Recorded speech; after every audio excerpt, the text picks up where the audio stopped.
Welcome guys to the Derptorials. Today we're on the HyperQube Minecraft server and we'll be learning how to use the BuildCraft pipes to create a basic item sorting system. Check out below for more details about HyperQube and BuildCraft, and if you want to see more Derptorials, then hit that subscribe button, smack that like button, and kick me down a comment below. So let's get started. First we'll be discussing how to make the pipes, and then we'll move on to their properties, and then demonstrations on how to create a basic item sorting system, followed by showing off my personal sorting system.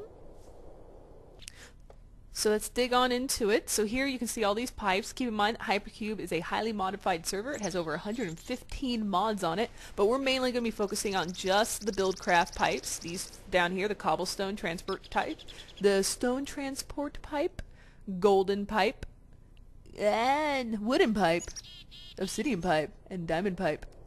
So right here, let's just show you how to build one. Oh, how about I exit this? Boop, boop. There we go. Yay! So, very simple. All these pipes are constructed exactly the same way. Piece of glass in the middle, and then what is necessary on the ends. So that's obsidian. And then, I'm not going to go through every single one, I promise. There's gold. Okay, and they all have uses, and they're very useful. They're very useful uses. So, let's look over here. First off, let's look at the wooden pipe. Wooden pipes are used to connect directly to places you are feeding items out of, and they cannot connect onto themselves. So you do this all day long. It is not just going to make pretty little wall designs, okay? And then right over here, we've got the cobblestone transport pipe. What's important about these pipes here is you got your cobblestone, and then you've got your stone, which is just smooth stone, obviously cobblestone. They will not connect under any circumstance. So you can lace them around like this, and they just won't bother each other. So you can make multiple paths like that. I utilize this a lot in my system. Right up here, which I actually don't have a demonstration of, but I don't really use them, is right up here. This is a sandstone transport pipe, which allows you to connect these two pipes. So in case you ever did need them to connect, that is how you would do it. And then right over here, moving along, this is amazing. This is the diamond pipe right here. And what's great about this is you right-click it, not like that though. Right-click it with your hand. It has filters. We'll be showing you how these filters work in more depth when we set up the actual sorting system right over here. But if I wanted if I had pipes going through the piping system, I would actually put them in the filter. And then through this blue, let's say we had the pipes coming up from here, those would automatically get pulled to the blue. Only those. Anything else would go through the other ones, which are not filtered. So let's go through here. I'll take my pipes back. You can't have them. And notice that it doesn't actually take the pipe. See, there's still 55, 55, 55. It is only making a copy. It's just kind of a reference. It is annoying that you have to have the initial item to create the sorting system to start with, but I mean, it works out, and it's definitely worth the time. Coming right over here, this guy is pretty cool. I don't have my wrench on me right now. Let's go over there and grab it real quick. You do need a wrench to demonstrate how cool this is. Here we go. Let's see. This here is the iron pipe. Let's go ahead and break it down. There we go. Yes, iron pipe. And this makes different directions. So let's say you have you store your ores up here, but you sometimes want to take them up to your smithy, your blacksmith, whatever you want to call it, to have them smelted. But then sometimes maybe you need them to go a different direction. This will change the direction. And one use I use it for is to actually make an end cap on the system so that items bounce back. So now they would, if they were coming in through here, they would bounce back into the system. And that's if you want to create like a closed system. Otherwise, items will just spew out of the end and just boop, and eventually disappear if no one's there to catch it. Okay, so there's all of that. That's just a demonstration. And then right here, let's get to building. What you need to do is use the wooden transport pipe to connect to the chest. And it has to connect to the chest over an engine or some sort of power source. It doesn't have to be a red steamy engine. Let me go grab a redstone. This is my first tutorial, guys. You gotta give me some slack. And then I should be able to pop that under there. And look at that, it's moving. Currently there are no items in it, so it's not going anywhere. First we're gonna build it. So I'm gonna start off with this. cobblestone. And then here's something that's also important. You have your gold pipe. Gold pipes speed up the speed of the items in the pipe. So right there, the item will be going a set speed, fairly slow because this is one of the slowest engines for pulling out items. And then as soon as it hits this, it'll get a speed boost. Let's just to demonstrate that, we'll pop this here.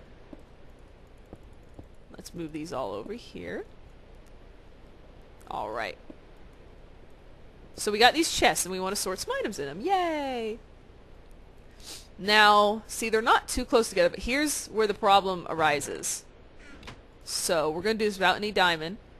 Now if I wanted to create another one on top, let's kill that right there. Ah, there you go. Ah. Create another one on top. And then you go to this chest. See, it connects right there in the middle. We can't have that. Otherwise, the items we have going up in this chest will split 50-50. So if you, let's say you have some items coming through here, there's going to be 1/3 of the time they're going to go up, 1/3 of the time they're going to go that way, 1/3 of the time they're going to go that way, unless you use a diamond pipe, which is what we're going to place right here. Getting a little tangent, get a little too far ahead. Okay, so now we have our diamond pipe. But, again, how are we going to make this pipe go here without connecting to there, other than going through the top, which is not something we want to do. We switch over to our stone pipe. And we could actually have left that there, but we'll go ahead and do that. Pop up. Boop. And now, they do not connect.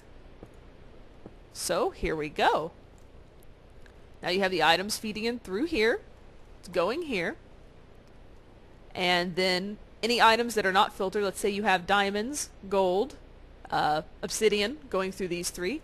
And if you have green unfiltered, all other items will pass through green. Let's go ahead and demonstrate that. So let's go grab some items.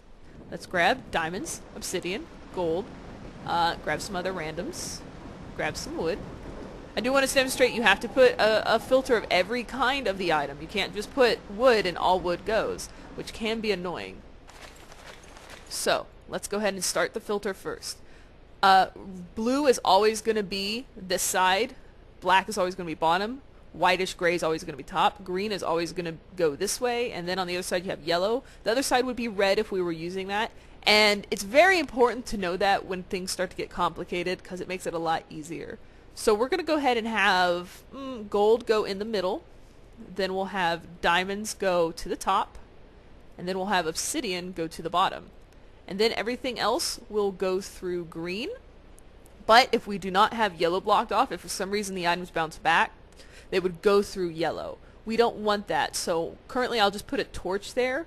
What I would call that is a placeholder. So I definitely don't want anything to go through red or yellow. And let's say I'm not going to send torches. Normally I actually use a piece of amber as my placeholder. And now that filters those two, so only torches can go through it. So if I had a red, but I didn't want anything to go through it right now, you place some item in it you know won't be in the system. Okay, so we have that there. Now, come over here and let's actually place the items in here. Actually, let's do just one. It's going on us. Two of these, two of these. Let's do a few of these other items and you'll see that where they kind of just randomly go in places. Okay, let's get going. Now you can see that the gold speeds it up. Wait, here it goes. Woo! Speeds it up a little bit. There's a lot of other ways you can do it. Now look, gold is going through the middle. Diamonds are going up top. And now we're currently waiting because obsidian is slow and obsidian is going down. Look at that. Right click. Yay. And then we're going to see some other items come through here in a minute. And they're going to continue on through the green. They're actually going to come out the end because I have nothing here to stop it. Which is a good time to discuss something else. The obsidian pipe. This can pick up items off the ground and place them back into the system. Which is kind of interesting. So we're going to test that out a little bit right now. Let's see if it'll actually work on the small scale. But I don't think it will work because of... Oh no, what are you doing? That is silly. Let's see, okay. Oh, I keep getting in the way. Oh no, did you see that? It grabbed the item and put it back. So watch. It's going to drop it and return it back to the system. It might not have enough range, so let's do one closer. Let's, come on, bounce it over there. Let's throw a wrench into it. And some of the uses for this is if, there you go, see?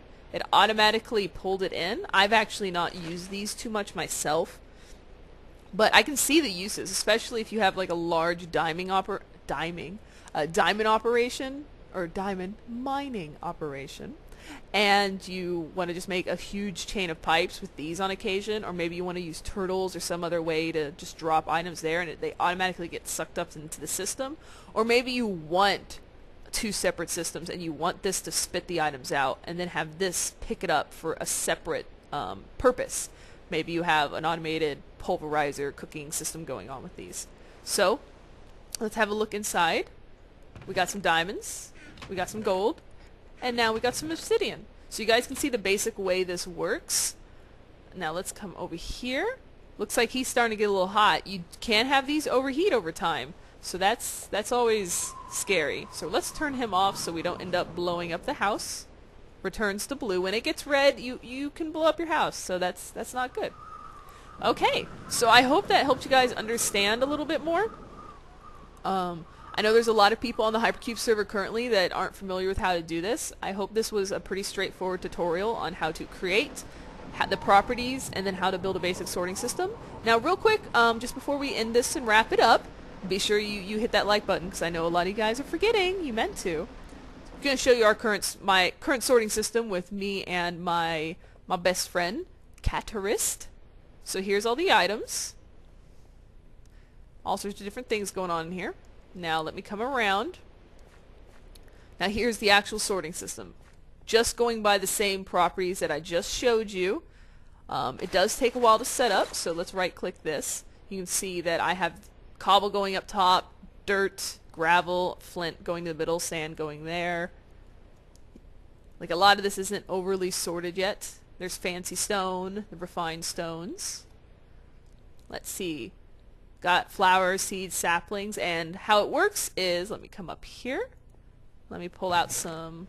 These are all items. I currently put a chest at the end of the system so that any items that I don't have filtered come through here. And I can see. I can come through and be like, oh, so I don't have a place for the blue flowers to go? Well, I'm going to have to figure that out.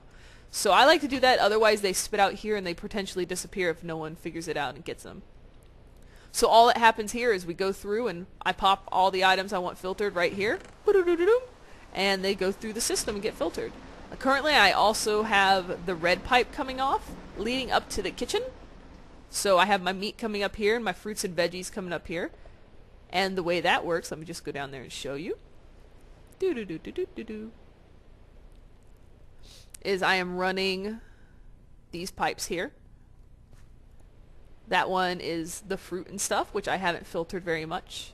And then right there, you can see the red. The red has all the meat going up into the refrigerator, as it were. And so there is all that. And then we have right here, this is a little bit crazy because as you can see, they're all linking into each other. And again, keep in mind, when you have items going through here, let's see, like look at the blue. The blue is all these ores. The ore is going to go through here, then go 50-50 through here. So some are going to go up, some are going to go over. Some are going to split here 50-50. To eventually get through here, but when they go back into the diamond pipe, they will be resorted through the blue. So statistically, they will eventually get to this main pipe. There are probably more efficient ways to do this, but I needed multiple filters for the ores, and that is to send them all up tops to be cooked, pulverized, and made into amazing things. And this system still has a lot more work to be done on it, but you can see how honestly, it did not take that long, and when you use 1 glass and 2 stone, you're able to make 8 pipes, so 2 diamonds go a long way. It only took about 4 diamonds to make all of these diamond pipes. So you're not really throwing away that many diamonds, and there's a lot of utility in this. So I'm going to come back up here. Now, everyone, I hope you like these tutorials. This is the first one I have ever done. And if you did like it, hit the like button, leave comments, really do like the comments, some feedback saying, Sin, it would have been better if you shown this or shown that, or, you know, it was really good, I learned a lot. How do I get on HyperQube? You want to know how to get on HyperQube? Check the description. There will be a link on how to get there. It's currently a whitelisted in development server that we've been working on for over a year. Cyanox is the primary developer. It's a QTubers server. And but you can get whitelisted if you take the time to put in a good application. You seem like good stuff. If you're a member of the community now, or you become more involved in the community, you're far more likely to get in on the server, and you can help us test it and develop it and the mods and everything. So while we're waiting on this, here's a turtle. My next tutorial will actually be on the turtle. So this is just a little sneak peek. So directory shows us the current directory, which is ROM, CD-ROM. CD-ROM, that's funny. Programs, because I know that's already the directory. CD turtle directory. These are all the currently programmed programs in the turtle. And I'm going to go ahead and shut us off with dance. So preparing to get down. So one more time, thanks guys for watching. I hope you guys are enjoying it. Hit the like button. I know I've said that 3 times now. 3rd time's the charm, because you keep thinking you're going to, and then you always forget. You always do. You always do. And I hope you guys are looking forward to the next one. Also be sure to tune in to my Let's Plays, which are actually, this is progress of the Let's Play before you guys will see the Let's Play reach this point in the building. And looking forward to seeing you guys again on the server, or seeing you guys in my next tutorial. Bye.